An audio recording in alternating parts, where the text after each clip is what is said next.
Hi everyone, and a very big welcome to Recepi Sky Homemade. So today I am making a spooky Halloween goulash, and it is a very quick and tasty recipe, and the kids will love it, and it looks really spooky.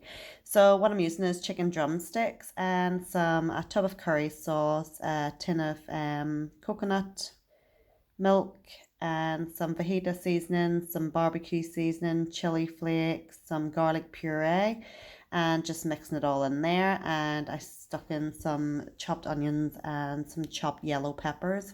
The yellow peppers really bring out the flavor in it, and it really is delicious and tasty. And I just put it in the oven on 200, and I put it in for 2 hours. I put it in for the first hour without the lid, and then put the lid on for the last hour. And you can serve it with a gorgeous crusty bread, and it really is delicious. All the flavors and the spices and the coconut and the curry works really well.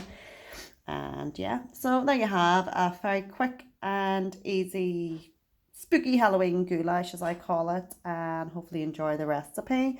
So hopefully you enjoyed watching this video, and if you did, just give it a wee like, share and subscribe. And thanks very much for watching, and hope you all have a fantastic and spooky Halloween. And also don't forget to check out my other videos on my channel, from jewellery making to candle making, some recipes, and my wee kitty cat Coco. So yeah, there's a variety of content on my channel, and I'm just trying to get my channel out there. So please like, share and subscribe, and thank you very much for watching.